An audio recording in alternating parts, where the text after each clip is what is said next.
Breaking news Telugu cinema కార్మికుల వేతనాల గురించి అన్ని వర్కర్ల యూనియన్లతో మాట్లాడామన్నారు federation president Anil. Percentage fix అయితే షూటింగ్కి వెళ్ళడానికి రెడీగా ఉన్నామన్నారు. కార్మికులకు న్యాయం జరిగేలా చూస్తామన్నారు. వారి తరపు నుంచి లెటర్ ఇవ్వమని ఛాంబర్ కోరగా ఇచ్చామన్నారు. వేతనాల గురించి జరిగే చర్చలు ఫలిస్తాయని ఆశిస్తున్నామన్నారు అనిల్. దీనిపై మరింత సమాచారాన్ని మా ప్రతినిధి అనిల్ అందిస్తారు. 5 రోజుల నుంచి కూడా సినీ కార్మికులు 30% వేతనాల పెంపుపై అయితే సమ్మె కొనసాగిస్తున్నారని చెప్పాలి. ఈ రోజు కూడా చర్చలు జరగాల్సి ఉండగా చర్చలు అయితే జరగలేదని చెప్పాలి. అయితే ముఖ్యంగా నిన్న కోమటిరెడ్డి వెంకటరెడ్డి తోటి కూడా చర్చలు జరిగాయి. అయితే ఈ రోజు చర్చలు చేసుకొని దానికి సంబంధించిన ఒక నిర్ణయానికి రావాలని చెప్పేసి కోమటిరెడ్డి వెంకటరెడ్డి చెప్పినా కూడా ఈరోజు ఫిలిం ఛాంబర్లో ఎలాంటి చర్చలు అయితే జరగలేదు. కానీ ఈ చర్చలకు సంబంధించి మనతో పాటు మాట్లాడడానికి ఫెడరేషన్ ప్రెసిడెంట్ అనిల్ కూడా ఉన్నారు. అసలు ఈ చర్చలు ఎందుకు జరగలేదు, మరి ఒకవేళ చర్చలు జరిగితే ఎలాంటి నిర్ణయాలు తీసుకుని ఉన్నారో తెలుసుకునే ప్రయత్నం చేద్దాం. సార్ చెప్పండి, ముఖ్యంగా చూసుకుంటే ఈ 9 రోజుల నుంచి కూడా మీరు ఈ నిరసనలు తెలుపుతున్నారు. నిన్న కోమటిరెడ్డి వెంకటరెడ్డిని కూడా కలవడం జరిగింది మంత్రికి సంబంధించి. అయితే ఆయన చెప్పిన వివరాల ప్రకారం ఏదో ఒక నిర్ణయం తీసుకోండి అని చెప్పేసి ఈరోజు చర్చలు జరగాలని చెప్పేసి కూడా మాట్లాడారు. కానీ మరి ఎందుకని చర్చలు జరగలేదు? మీరు దీనికి సంబంధించి ఫిలిం ఛాంబర్ తోటి ఏ విధంగా సంప్రదింపులు చేశారు?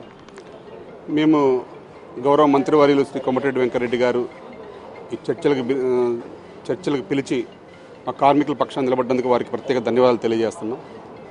వారు నిన్న మా యొక్క అసలు స్థితి ఏమిటి, ఏ కార్మికులకి పెంచుతున్నారు, ఏ కార్మికులు పెంచట్లేదని చెప్పి వాళ్ళు పూర్తి వివరాలు అందరితో 24 యూనియన్లలో ఉన్న 13 యూనియన్లు డైలీ వర్కర్స్ యూనియన్లు ఏవైతే ఉన్నాయో వారందరితో కూడా మాట్లాడడం జరిగింది. నిన్న వారు మా సమస్యను విన్న తర్వాత వారు కూడా సానుకూలంగా స్పందించారు. ఏదేమైనా చర్చలు జరపండి, కార్మికులు కూడా న్యాయం జరగాలని చెప్పి వారు చెప్పిన పిదప యాక్చువల్లీ ఈరోజు ఉదయం 11 గంటలకే కూర్చొని ఫైనల్ చేయండి, ఈరోజే ఫైనల్ అయిపోవాలని చెప్పి వారు చెప్పారు. మరి ఈరోజు మేము పిలుస్తారు అనుకున్నాం. మేము వెంటనే ఛాంబర్కి కూడా తెలియజేశాం. ఛాంబర్ వారు మరి మేము కూడా మాట్లాడాలని చెప్పేసి ఇందాటి వరకు వెయిట్ చేశాము. ఒక లెటర్ పంపించమన్నారు, లెటర్ పంపించాము. వారు ఇప్పుడే రేపు సాయంత్రం 3 గంటలకి మీటింగ్ ఏర్పాటు చేయడం జరుగుతుంది, మీ అందరూ కూడా రావాలని చెప్పి వారు చెప్పారు.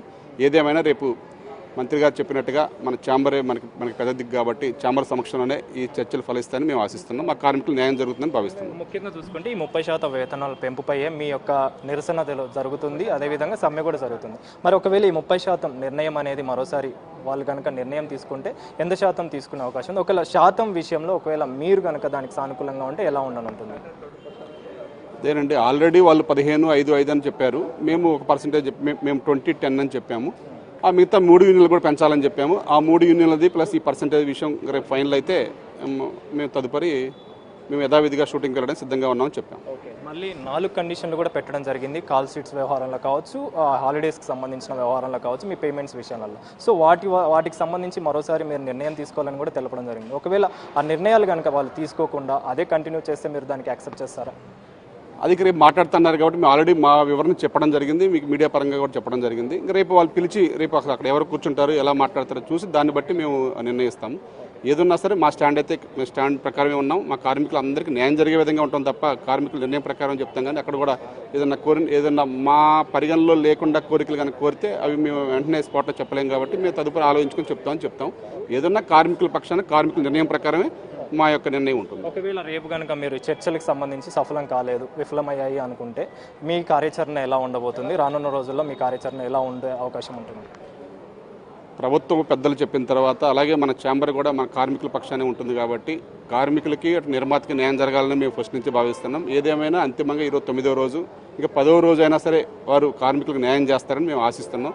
వాళ్ళు చర్చలకు పిలిచినప్పుడు ఇంకా జరగకపోతే ఏంటి అనేది వద్దని మేము భావిస్తున్నాం. ఏదైనా సరే ఒక కుటుంబంలో చిన్న సమస్య వచ్చిందనుకుని ఆ సమస్య పరిష్కరిస్తారని చెప్పి మీరు భావిస్తాం. కోమటిరెడ్డి వెంకటరెడ్డి మంత్రి చెప్పిన వివరాల ప్రకారం రేపు అంటే బుధవారం నుంచి ఖచ్చితంగా మీరు షూటింగ్లలో కూడా పాల్గొనాలి, అంటే బుధవారం కల్లా ఒక కొలిక్కి వచ్చేలాగా నిర్ణయం తీసుకోవాలని కూడా చెప్పారు. సో ఖచ్చితంగా ఇది జరిగే అవకాశం ఉందా? జరిగితే మాత్రం మీరు సంతోషం వ్యక్తం చేసే అవకాశం ఉందా? ఈరోజు జరిగితే చర్చలు ఫలిస్తే రేపు వెళ్ళే వాళ్ళం, కానీ మరి ఈరోజు పిలవలేదు కాబట్టి మళ్ళీ రేపు పిలుస్తున్నారు కాబట్టి రేపు కనుక చర్చలు ఫలిస్తే వెంటనే రేపు నైట్ షూటింగ్ చేసినా మేము వెళ్ళడానికి సిద్ధంగా ఉంటాం. మాది 1 అవరే కరెక్ట్గా, మాది 1 అవర్లో మేము అంతా ఇక్కడే ఉండేవాళ్ళం కాబట్టి Krishnanagar, Indranagar, Jubilee Hills, Film నగరే కాబట్టి మా ఇక్కడ నిర్ణయం ప్రకారం మీ సమక్షంలోనే అందరం కలిసి మాట్లాడతాం కాబట్టి అందరం కలిసి మాట్లాడి అందరినీ ఆమోదయోగ్యంగా అందరినీ హ్యాపీగా ఉండే విధంగా చేస్తారనే మేము భావిస్తాం. అంటే మిగతా యూనియన్లతో పోల్చుకుంటే 3 యూనియన్లకు మాత్రం డిఫరెంట్గా వేతనాలు చేస్తున్నట్టు నిర్ణయాలు తీసుకున్నట్టుగా కూడా తెలుస్తుంది. సో దాని విషయంలో మీరు ఏ నిర్ణయం తీసుకోబోతున్నారు? ఆ విషయంలో మీరు వీళ్ళతో ఏం మాట్లాడే అవకాశం ఉంది? అదే ఛాంబర్ పెద్దలకు చెప్పాము, ఇక వారు ఏం నిర్ణయిస్తారో రేపు చర్చలకు పిలిచారు కాబట్టి మనం అంతిమంగా వెయిట్ చేయాలి. ఇప్పుడు మనం నో కామెంట్. ఏదన్నా సరే అంతిమంగా కార్మికులకు న్యాయం జరిగిద్దని భావిస్తున్నాం. రేపు చర్చ దీనికి సంబంధించి చేయమనొచ్చు. అది ఇంకా ఏం తెలియదండి. మా సైడ్ నుంచి అయితే కోఆర్డినేషన్ కమిటీ వస్తామని చెప్పాము. వారు ఎవరు వస్తారనేది మాకు ఇంకా పేర్లతో తెలియదు. మొత్తానికైతే ప్రెసిడెంట్ అనిల్ చెప్తున్న వివరాల ప్రకారం రేపు 3 గంటల సమయానికి మీటింగ్ ఉందని చెప్పేసి ఆయన మాట్లాడడం జరిగింది. అదేవిధంగా ఫిలిం ఛాంబర్ నుంచి కూడా మాకు సమాచారం అంది. ఈరోజు చర్చలు జరగాల్సి ఉండగా కానీ లెటర్ మేము పంపించిన తర్వాత రేపు 3 గంటలకి రావాలని చెప్పేసి దామోదర్ సెక్రటరీకి సంబంధించి వివరాలు మాకు తెలిపారు. కాబట్టి రేపు ఖచ్చితంగా 3 గంటలకి మీటింగ్ ఉంటుంది. కోఆర్డినేషన్ కమిటీ ఆధ్వర్యంలో ఈ మీటింగ్ జరగబోతుంది. కాబట్టి ఎలాంటి నిర్ణయమైనా అంటే ముఖ్యంగా కార్మికులకి న్యాయం జరిగే విధంగా ఈ చర్చలు జరగబోతున్నాయి. అది ఆ నమ్మకం మాకు ఉంది అని కూడా ఈయన అనిల్ మాట్లాడడం జరిగింది. కాబట్టి ఈ విషయంలో ఖచ్చితంగా రేపు బుధవారం రోజున 3 గంటల సమయంలో జరగబోయే చర్చలకు మాత్రం ఒక కొలిక్కి వచ్చే అవకాశం ఉంది. దీనిపైన పరిష్కారం దొరికే అవకాశం కూడా ఉందని చెప్పేసి ఆశాభావం వ్యక్తం చేస్తున్నా అని చెప్పేసి అయితే అనిల్ చెప్తున్నారు. Camera person Srikanth, Anil, big TV, Hyderabad.